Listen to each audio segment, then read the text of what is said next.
templates, great way to find essentially any design that you want to make, but you want to start with some ideas or some kind of layout that somebody else made. And so I think it's time we can get started with that. So let's say I want to make a honey for sale, maybe a little flyer, a little sign or something like that, honey for sale, and hit enter, and you'll see we have a lot down here. Now you can choose the category. So you could say, maybe I'm looking for a flyer, maybe I'm looking for a Facebook post, and you can choose the style as well. Do you want this to look more organic, more minimal, more simple or playful? And that'll kind of help you to filter through this. But I usually just like scrolling down and taking a look at what we have. I think this style honestly always gets me. I love that kind of monochromatic look. So I'm going to go with this one right here. Once you like one, you can click on it. It'll show you just some mock-ups. Now, Canva is free to use, of course, and I should have mentioned this earlier. I'm not sponsored by Canva.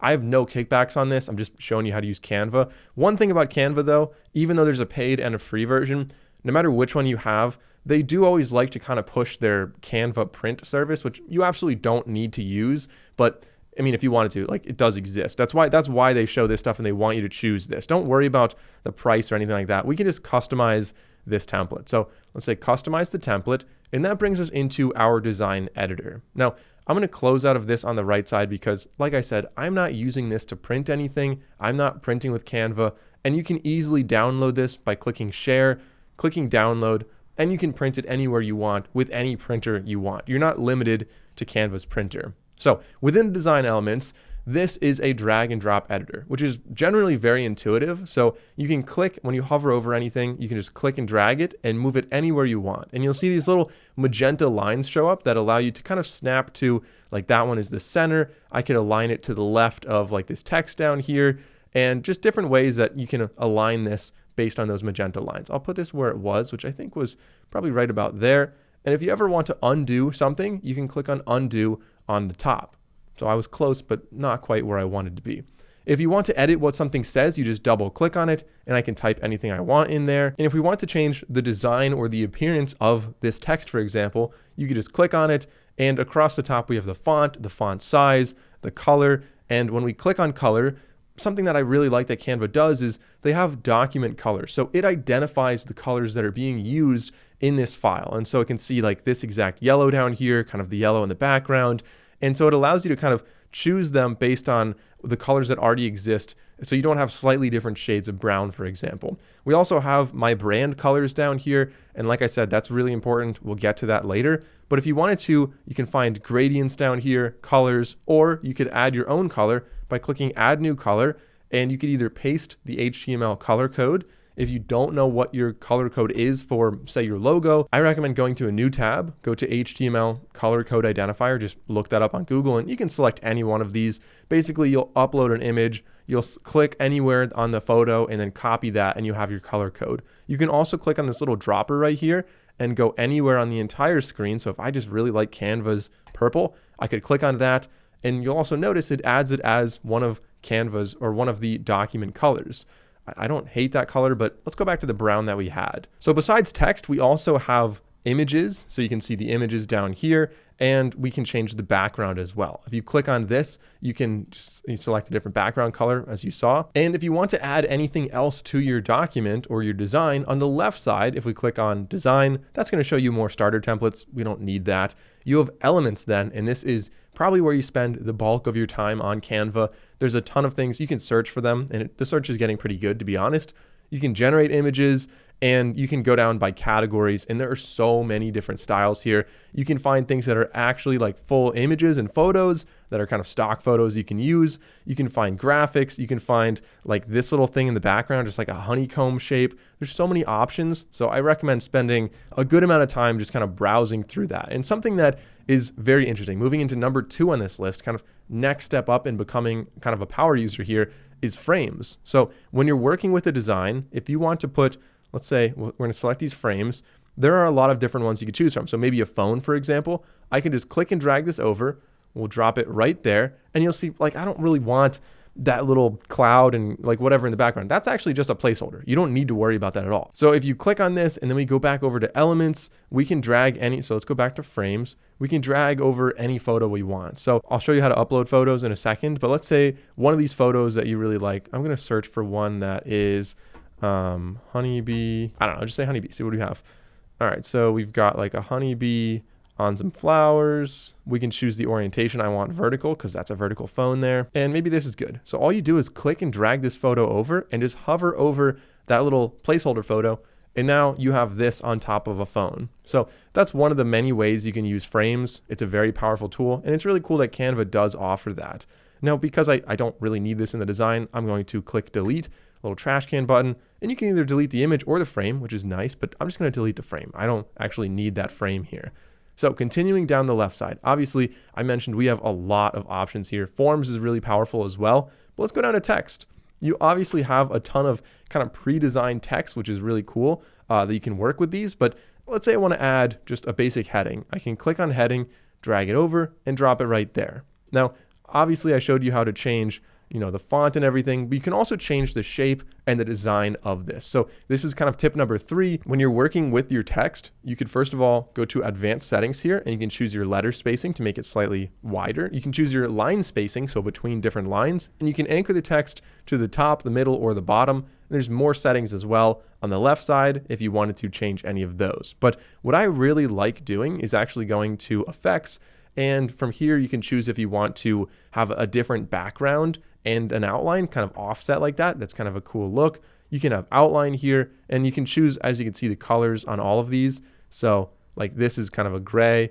If I change the font color here to brown, and then I go back to effects, I can change this to maybe like this kind of yellowish color. Maybe that would look better. That kind of matches the style a little bit better. Below that, we also have the ability to change the curve of it. So if you want this to kind of curve down, you can choose what the radius is going to be. So maybe it's going to be just kind of curved a little bit like that. And it just gives you a really unique style that otherwise would be difficult to create something that looks just like that. So that's some more advanced text editing. And again, I think that really does a lot to make it look a lot more custom and less like just a Word document that you're creating here. You'll also notice that on this one, we have that little red outline there. That's not actually on the final product. That is only showing because I'm getting close to what they're calling the danger zone, essentially the margins of what might not print very well based on the size that we selected. Moving on to number 4, let's talk about resizing this. I talked about the size of this might not be what you want. So this is a poster. If I click on resize, and unfortunately, this is the first thing that is not free to use. You have to upgrade for this. So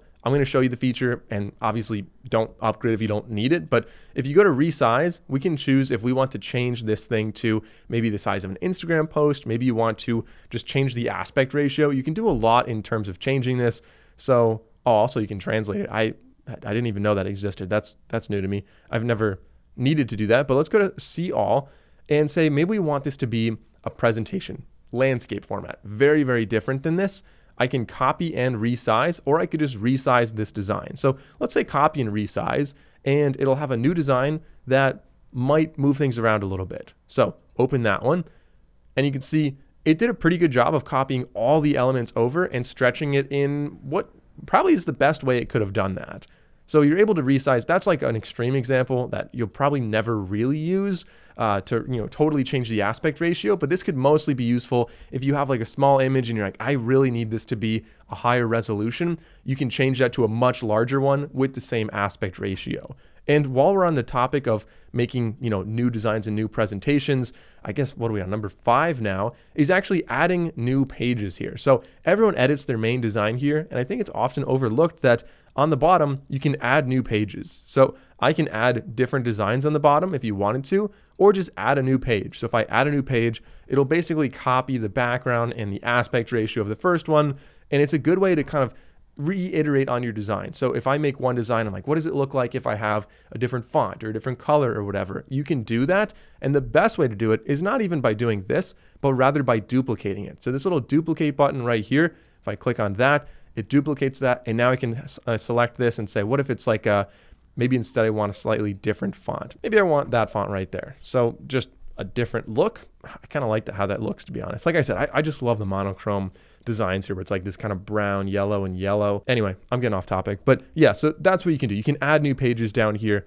extremely powerful. And another aspect of the design that I forgot to mention before is when you click on any individual element, not only do you have the editing up here, so you can crop it, you can flip it. So let's do like a horizontal flip, totally possible. You can make it slightly more transparent. So if you wanted to blend in with the background and have something on top of it. Maybe we have it like this and it's just like, in the background of the whole thing. That's something you could do. And you can also lock it in place. So I know I talked about these a little bit earlier, the settings up there, but I didn't talk about these down here. So you're able to lock it in place so that if you're editing everything else, moving it around, you won't be able to move this around anymore because, you locked it in place. To unlock it, you just click on the little lock button and now you're ready to go. You can delete it by clicking the trash can.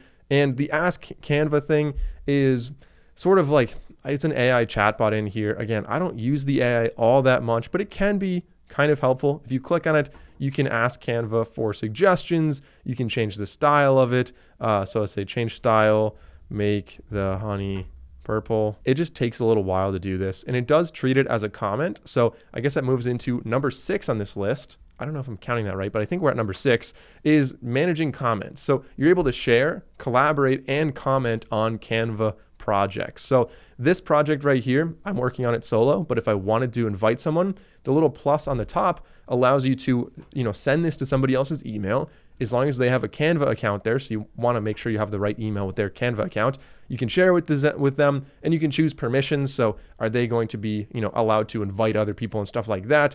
And they'll be able to edit this. They'll be able to comment on this. So if I wanted to leave a comment on this heading, I could click on the heading, then click on comment, and then just drop an @ and mention somebody that I want to edit it. I could, add an emoji or whatever, but let's just say change the text, and I could post that comment. Now let's go back here and see if Canva, okay, so Canva did change this. It didn't change it as I would have. So if I select this, I can change all the colors of it. It just had a totally different design that was AI generated. If I click on plus, you'll see it drops it in here. It actually even cropped it out a little bit strangely. That's why I don't really use it that much. I would rather do the editing myself. Now, talking about the color, if I did want to change this is really cool with Canva as well. A lot of the design elements that you choose on the left side here, so maybe like these grapes or maybe anything else like that, you can change how they look. You don't need to accept them for the color that they already are. So like this one's really good as well. A good example, if you click on it, see how this is all like that brown color? I can just edit this. And again, choose a document color. So it could be our brown that actually matches the font up there. This could also be our brown that matches the font. And if I wanted to, I can click on this and we have a bunch of different colors. You can see 4 across the top here. So anything that's brown, I can change that to the darker brown if I wanted it to be more bold. Anything that's yellow, so the honey in there, I could change it to maybe like a lavender color. Let's see if we can find a lavender color here. Kind of like that. And you'll see it's able to change how that actually looks, which is pretty neat. So let's delete these in the background. We don't need that. And let's go back to our original honey color. Now, I don't need these comments here anymore. If we wanted to get rid of them, you can just click on the check mark and they disappear. They're now resolved comments. But what if we want to put something in the background? So maybe I'm going to find a honeybee graphic, maybe this one right here. Maybe I like this. I want it in the background. I can click and drag it over right there. I can make it larger like this, and I can change the color. You guys remember how to do that. So let's go with maybe this color, fairly similar to the background color, but I don't want it on the top there. How do you move this to the background? Well, as you see, when you click on it, you have this menu pop up. We can click on position, and this allows us to rearrange how this is. The layers can be any order you want. So I could send this to the very back. You can send this to the front. You can move it backward one at a time. As you can see, each layer of text going through. I'm going to put this all the way in the back. I'm not saying I love this design, but it's something that you can do. And we can also rotate this like that. So maybe it's going to be placed somewhere around there. And an easier way to kind of rearrange all the layers, if you're like, all right, I really want this text to be behind that one thing, and maybe you can't even click on it. Like maybe once you have all these other things, it's hard to click on that in the background. What you would do is just click on any one thing, click on position, then click on layers, and all of your layers show up right here. And you can click and drag them up or down to rearrange things any way you want. So maybe I want the honey pot on the absolute front. Nothing is in front of the honey pot. So the design aspect, I think you guys are really picking up on how this works, but there are a lot of other really neat tools hidden within Canva, kind of in plain sight though. They're just things you don't always notice.